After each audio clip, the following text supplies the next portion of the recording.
Assalamualaikum warahmatullahi wabarakatuh. Halo, nama saya Dinda Gesani dengan NIM 22140500131 dari kelas Tadris Bahasa Inggris D.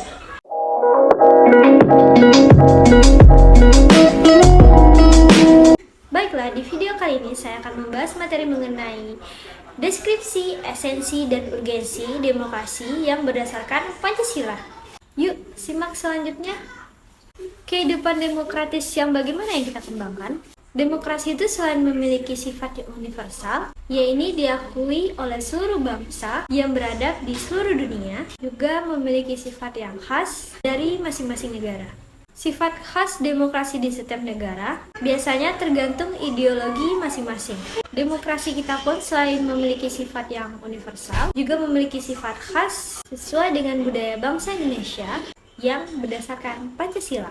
Nah, berikut diketengahkan 10 pilar demokrasi Pancasila yang dipesankan oleh para pembentuk negara Republik Indonesia sebagaimana diletakkan dalam Undang-Undang Dasar Negara Republik Indonesia tahun 1945. Di antara 10 pilar tersebut, yang pertama adalah demokrasi berdasarkan ketuhanan yang Maha Esa. Maksud ekstensinya adalah seluk-beluk sistem serta perilaku dalam menyelenggarakan kenegaraan Republik Indonesia harus taat azas, konsisten, atau sesuai dengan nilai-nilai dan kaidah-kaidah dasar ketuhanan yang Maha Esa. Kedua, demokrasi dengan kecerdasan. Maksud esensinya adalah mengatur dan menyelenggarakan demokrasi menurut Undang-Undang Dasar 1945 itu bukan dengan kekuatan naluri, kekuatan otot, atau kekuatan massa semata-mata. Pelaksanaan demokrasi tersebut justru lebih menuntut kecerdasan rohaniah, kecerdasan akhliyah, kecerdasan rasional, dan kecerdasan emosional. 3. Demokrasi yang berkedaulatan rakyat.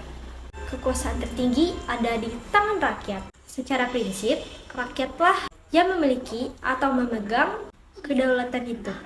Dalam batas-batas tertentu, kedaulatan rakyat itu dipercayakan kepada wakil-wakil rakyat di MPR atau DPR dan DPRD. 4. Demokrasi dengan rule of law.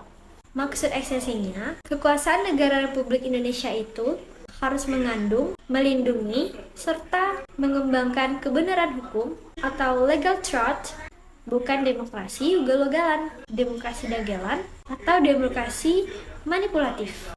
5. Demokrasi dengan pembagian kekuasaan. Demokrasi menurut Undang-Undang Dasar 1945 bukan saja mengakui kekuasaan negara Republik Indonesia yang tidak terbatas secara hukum, melainkan juga demokrasi itu dikuatkan dengan pembagian kekuasaan negara dan diserahkan kepada badan-badan negara yang bertanggung jawab.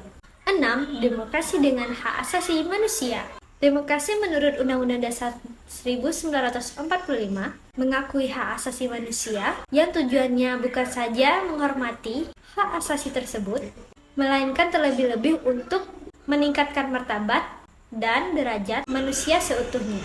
7. Demokrasi dengan pengadilan yang merdeka. Demokrasi menurut Undang-Undang Dasar 1945 menghendaki diberlakukannya sistem pengadilan yang merdeka atau independen yang memberi peluang seluas-luasnya kepada semua pihak yang berkepentingan untuk mencari dan menemukan hukum yang seadil-adilnya. 8. Demokrasi dengan otonomi daerah. Maksud esensinya adalah otonomi daerah merupakan pembatasan terhadap kekuasaan negara, khususnya kekuasaan legislatif dan eksekutif di tingkat pusat, dan lebih khusus lagi pembatasan di kekuasaan presiden. 9. Demokrasi dengan kemakmuran. Maksud esensinya adalah demokrasi itu bukan hanya soal kebebasan dan hak, bukan hanya soal kewajiban dan tanggung jawab, bukan pula hanya soal mengorganisir kedaulatan rakyat atau pembagian kekuasaan kenegaraan. Demokrasi itu bukan pula hanya soal otonomi daerah dan keadilan hukum. Yang terakhir, yang ke-10, demokrasi yang berkeadilan. Maksud esensinya adalah demokrasi menurut Undang-Undang Dasar 1945 menggariskan keadilan sosial di antara berbagai kelompok, golongan, dan lapisan masyarakat. Tidak ada golongan, lapisan, kelompok, satuan, atau organisasi yang menjadi anak emas yang diberi berbagai keistimewaan atau hak-hak khusus.